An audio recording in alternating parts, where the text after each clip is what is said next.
Hello again, and thank you for joining me for part three, the last part of this presentation. So, here we are going to talk about the practicality and the how to do all of that when the mealtime comes. Safe eating positioning is essential for ensuring the safety and comfort of residents during meal times. It plays a crucial role in preventing choking, aspiration, and other swallowing difficulties that may arise. To achieve this, several key strategies can be implemented. So, firstly, residents should be seated upright at a 90-degree angle, whether in a chair or wheelchair. This position helps facilitate proper swallowing and digestion. Supportive cushions or pillows can be utilized to maintain proper posture and alignment, particularly for residents who may have difficulty sitting upright independently. Also, the table should be positioned at a comfortable height to ensure easy access to food and drinks, further promoting a relaxed and enjoyable dining experience. Sometimes it is hard to adjust the height of the table, so you can adjust the seat or the wheelchair, whatever the residents sit on. Ideally, residents should sit with their chin parallel to the floor or slightly tucked, ensuring optimal positioning for swallowing and reducing the risk of aspiration. However, it's important to acknowledge that some residents may have limitations in achieving ideal positioning due to factors such as stiffness or arthritis. In these cases, caregivers should strive to provide the best possible support and assistance, adapting strategies as needed to accommodate individual needs and ensure a safe and pleasant dining environment for all of the residents. If you want to get a better idea of the challenges that the residents struggle with, some residents, you can try this activity. Drink some water or liquid that you like, any beverages, with head tilted back. And then try to drink water while you're slumped down. We see this a lot in the elderly, this position a lot in the elderly population. And then drink water with chin tucked down to the neck and see how easy or hard it is for the water to go down. Be careful not to choke on the water and the water doesn't go to the wrong tube. Um, in understanding the various levels of feeding assistance required by our residents, we can better tailor our support to meet their needs. Uh, at one end of the spectrum is independent feeding, where residents require no assistance and are capable of feeding themselves entirely. On the opposite end of spectrum is full feeding, where residents rely entirely on staff for assistance with consuming all of their food and fluids. In between these two extremes, we have setup assistance, where residents may need help with tasks involving fine motor skills or mental complexity, such as opening containers or packages, buttering bread, or cutting up meat. It's essential to ensure that meal utensils and cups are laid out within easy reach to facilitate their independence. For residents who may be forgetful, a lot of our residents have dementia or easily distracted during meals, queuing or supervision may be necessary. These individuals may only require occasional reminders, excuse me, to continue eating, chewing, swallowing, or just even staying at the table. In some cases, staff may need to place foods or utensils into their hands as needed to assist them. Partial feeding describes a scenario where residents can eat some food independently but require assistance with others. Typically, this means residents need help with foods that require utensils but can manage finger foods and cups on their own. By categorizing feeding assistance in this way, we can ensure that each resident receives the level of support that best suits their needs, promoting independence where possible while ensuring that all residents receive the necessary assistance for their well-being.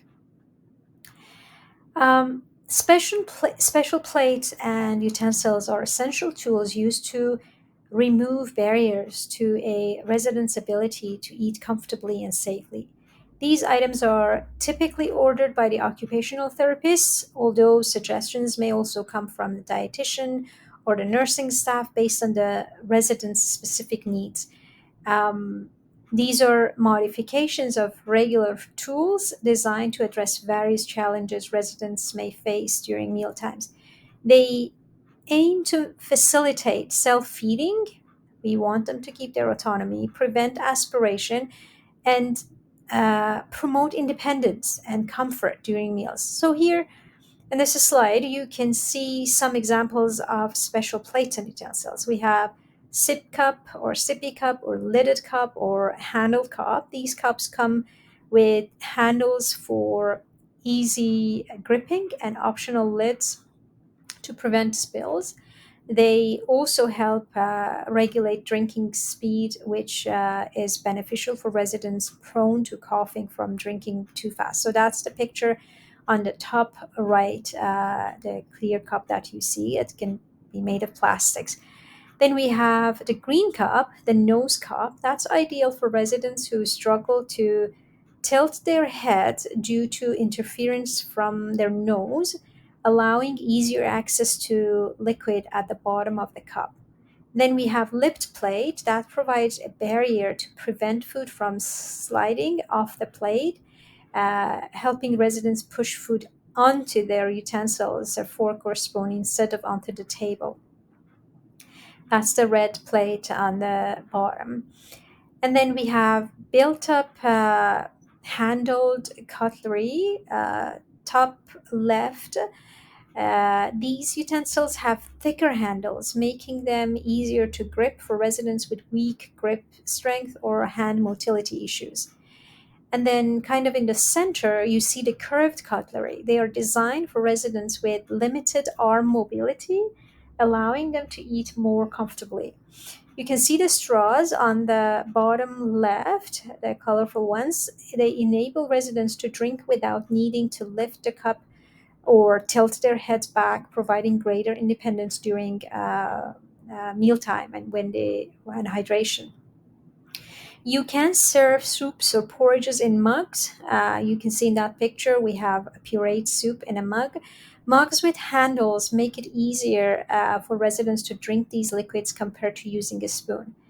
Another thing with yeah, is about colored plates. So it can be regular plate or lipped plate, but they have colors. So colored plates, these plates offer color contrast between foods, aiding residents with impaired vision in identifying different food items. Common colors include blue or red plate. And again, by incorporating these tools into our care routines, we can enhance their dining experience and overall quality of life. Before beginning the feeding process, it's important to ensure that we have taken all necessary steps to set the stage for a safe and comfortable dining experience.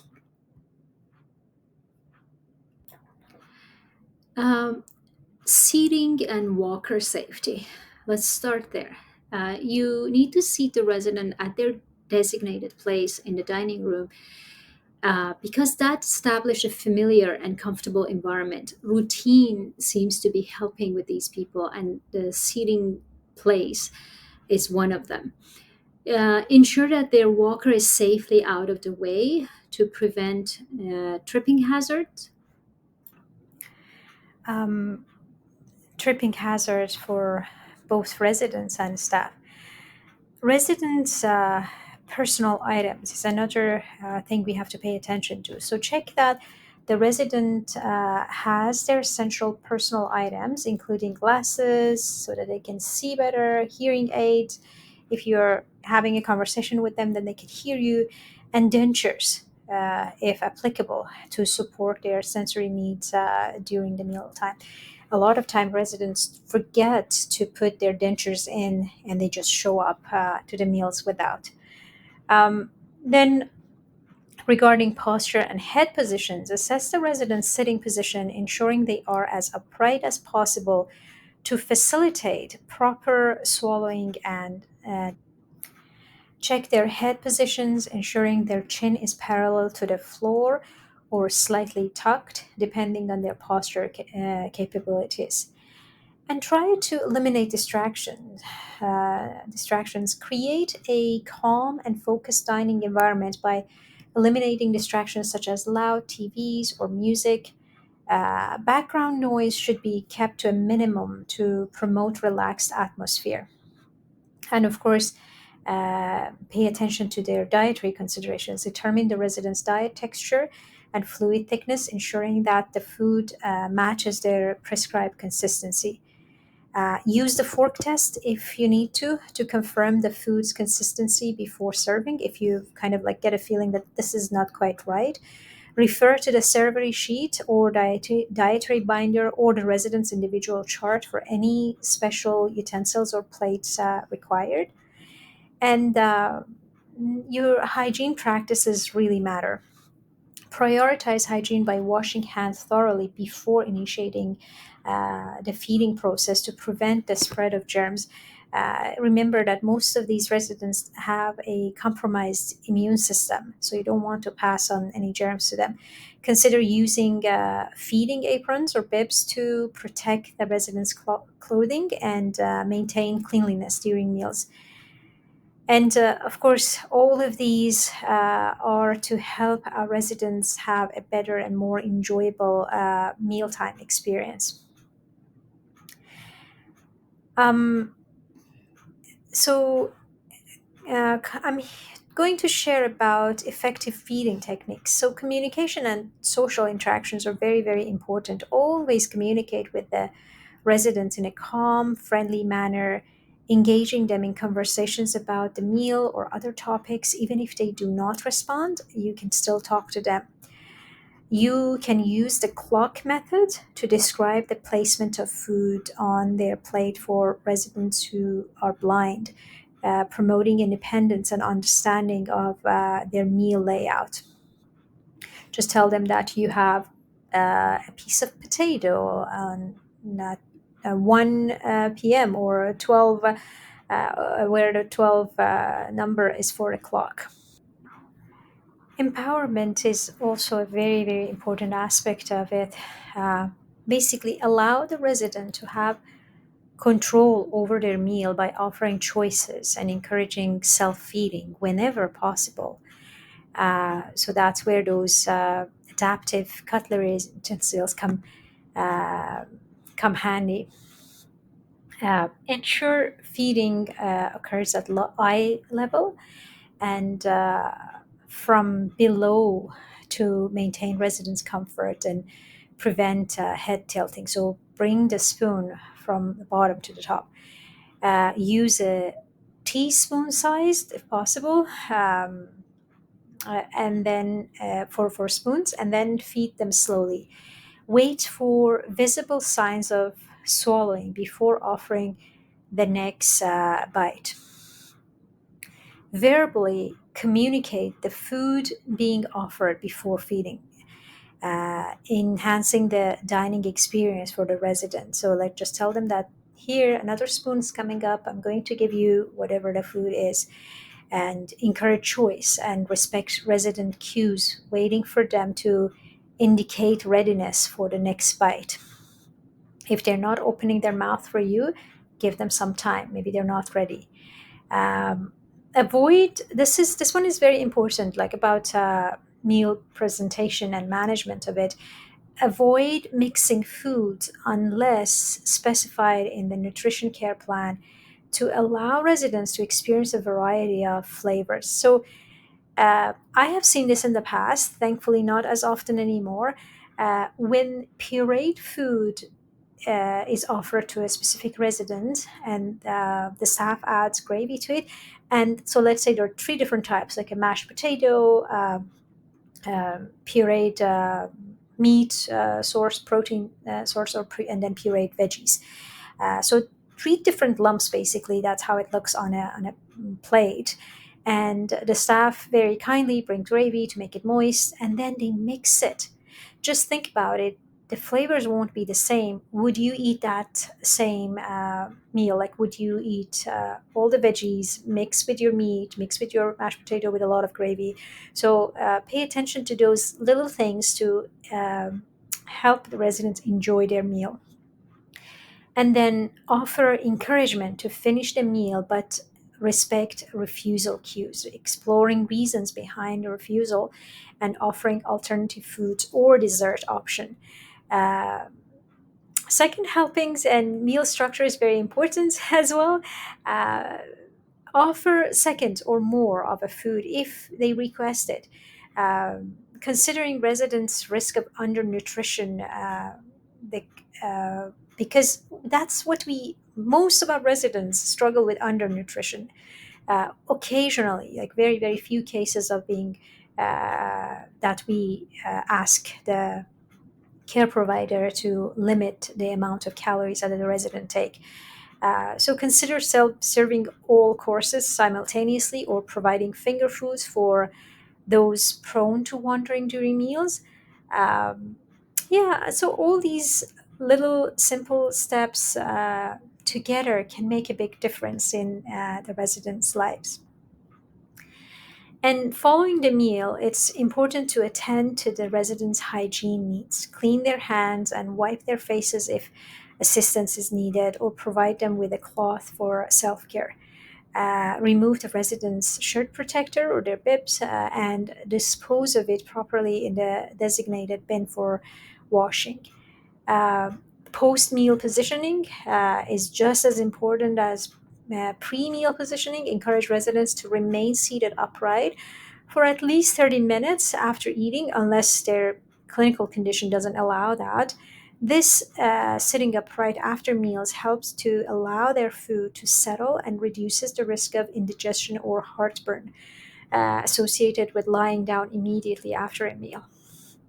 And then ensure personal hygiene by thoroughly washing your own hands after assisting with the residents' post meal care.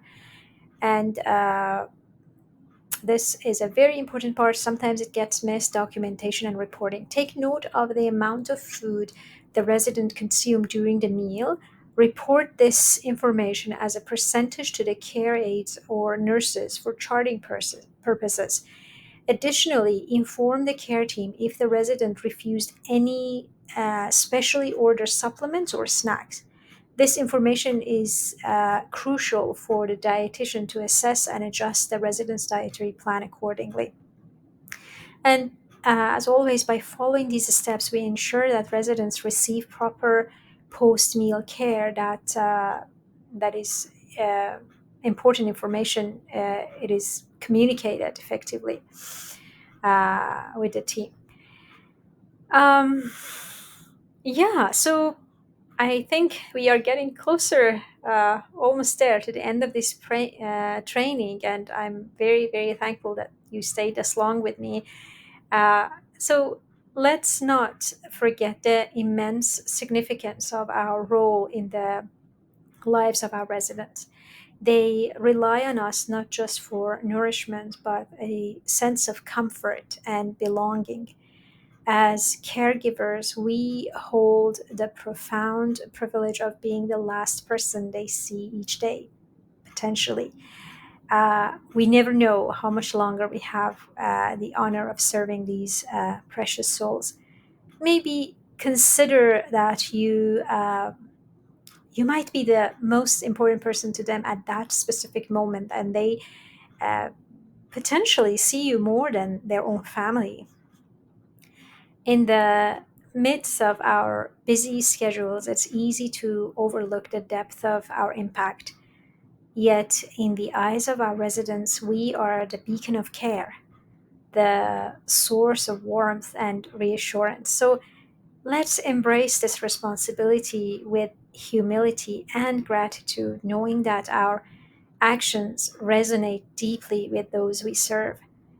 Uh, Together, let's approach every mealtime with compassion, empathy, and a genuine desire to uplift. Let's create moments of joy, connection, and belonging, turning each dining experience into a cherished memory for our residents. So, thank you to all the caregivers who dedicate themselves to this noble work every day. Thank you, thank you, thank you. Your unwavering commitment and kindness are the foundation of our community's vitality and strength. And if you are watching this video and you are looking for an opportunity to volunteer at a long term care facility, please do reach out. At the Vineyards residence, we love to have you, and we love to share our beautiful residence presence with you. If you are an LPN nurse or a care aide, would like to work in an amazing facility, again, reach out. The Vineyards is a beautiful, peaceful place with amazing leadership. That might be the kind of job that you're looking for. And again, thank you. I hope you found this presentation helpful. Any comments, concerns, questions, don't hesitate to reach out. You can leave a comment for me below, or you can send me an email at the Vineyards, or just directly connect with the Vineyards residents. Thank you, and have a good rest of your day or evening, whatever time you are watching this. Bye bye.